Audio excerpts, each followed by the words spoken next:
But whosoever committeth adultery with a woman lacketh understanding, and he that does it destroys his own soul. Mm-hmm. So, like I say, you committing adultery with another man's wife, and that shows your lack of intelligence, your lack of self-discipline, your lack of compassion, your lack of care for your brother. That's a trait of Esau.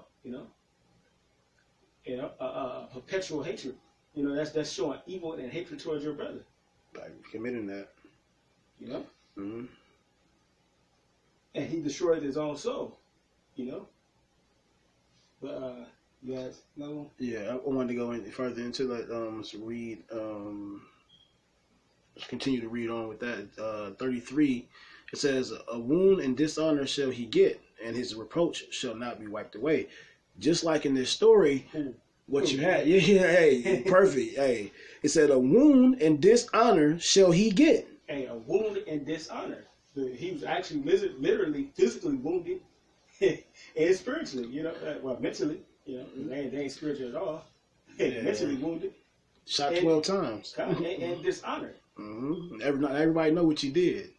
And I believe it said, as far as the background of the story goes, from what I read, it said, I think the woman ended up having a child. Well, we don't know exactly. It might not be his. It might be his.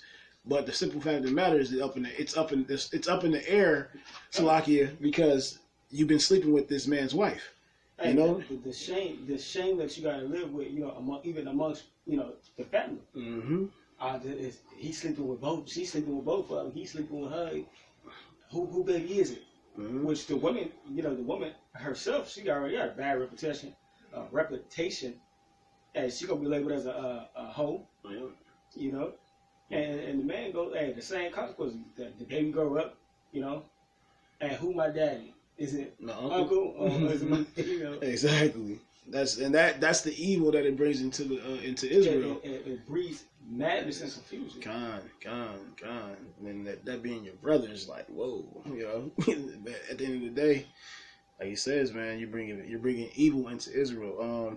It goes on and says, and his reproach shall not be wiped away. That right there, because you look, what came out of that mess? A child. Suppose, you know what I'm saying? As far as allegedly a child, we don't know if it's his child or not, but it did say they got into an argument about it, so evidently it has something to do with that. But overall, we're talking about the act that was committed, the adultery that was committed from the get-go, regardless of if the baby's his or not. This is 34. It says, "For jealousy is the rage of a man, therefore he will not spare." So this is verse 34. It says, this is Proverbs 6, verse 34. It says, "For jealousy is the rage of a man, therefore he will not spare in the day of vengeance." And what? Go ahead. No, it says jealousy is the rage of a man. So ain't no telling what the man might do, because also the person who committed the act is worthy of death. So whether he decided to go get a gun and blow the man's brains out, take a stone and stone the man to death. Hey, whatever, by all means, hey, the rage of man cannot be quenched, because that's his property. He has every right to be angry, to be upset. I mean, hey, I'm gonna go back to the article. It says, Walls then pulled out a revolver and fired multiple times at his brother, saying, "I will fucking kill you." that right there, hey. That is the rage of a man. He was angry. He was upset. And it could be quenched. Like, look, I ain't trying to hear nothing you gotta say.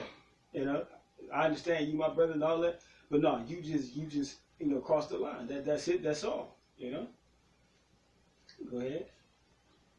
I was thinking I get back and get it. It's lucky. Okay. This is 35. It says, "He will not regard any ransom, neither will he rest content." He will not regard any ransom. Ain't no reason, but Oh, matter of fact, let's go back to the story, because it fits right into that. Because it says the victim said he left the home and walked toward the bus stop on Wisconsin Avenue, at which point he noticed Walls was following him. The argument continued, and the victim said at one point he pushed Walls away, saying, "Get the fuck out of here." walls in, put out a revolver. So he pushed him away, get away from me, leave me alone. I want to talk about it, whatever. We just speculating. And as the scriptures say, you can imagine that the other brother was trying to plead this case, like, man, I'm trying to hear all that. You know what I'm saying? And, right. Hey, he already know what it is. God. And so it says, again, it says, he will not regard any ransom, neither will he rest content. And it says, though thou givest many gifts. So, that's all I have for as far as that go. Do you have anything else? Well, no, but hey, the main point is, hey, for you brothers, you sincere brothers, you sincere Akim, hey, we in the adulterous world, it's adultery all around us, hey, we are to refrain from such wicked acts, because hey, we understand that hey, the wages of sin is death, So if you out here committing adultery, you messing with another man's woman, knowing messing with another woman, knowing that she has a man, hey, you committing adultery, You lack understanding. You're actually going. You're dealing with your brother because he's clinged on to that woman as one flesh. So that belongs to him. That's him. It really is him. So you imagine yourself. You want to be on the homo, like Elder said, on some homo shit. That's pretty much what you're doing by going into another man's wife. Okay. So hey. So with that, hey, you brothers keep pushing. Hey, 2/3 these women, which we seeing on the news a lot, getting put to death, and y'all gonna continue to get put to death because of the wickedness that y'all doing. And the Lord coming down with that hammer to judge, Israel first and ultimately the world. Well, elders say we're pretty much in Jacob's trouble right now, the beginning stages of it. So everything that you're seeing that's happening is like judgment is being carried out, and the Lord's going to turn that dial up gradually. And when it's on full throttle, you will know. It's like to drag the lesson out, but when you talk about Jacob's trouble, hey, that time, the woman having birth pains, hey, everything is happening quicker and quicker.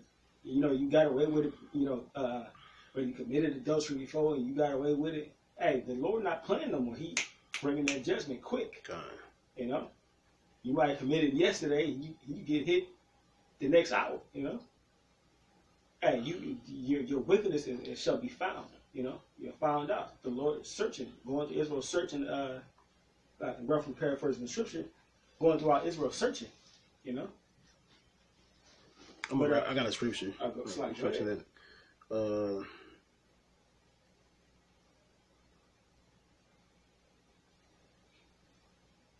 Salakia.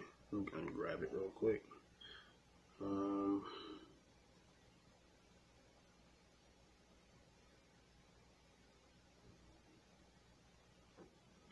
This is Proverbs 15:3. It says, "The eyes of the Lord, Yahweh, are in every place, beholding the evil and the good." So he's everywhere. He sees everything. He's omnipresent. He's the Alpha, Omega. He's the beginning and the end. He's everything. So he sees everything. He knows everything, and nothing's being hidden. And like he said, like the brother said, judgment is coming quicker. As he continue to turn that dial up. So we gotta forever be that much more in fear. Fear and trembling. Fear. What they say, the fear of the Lord is the beginning of knowledge.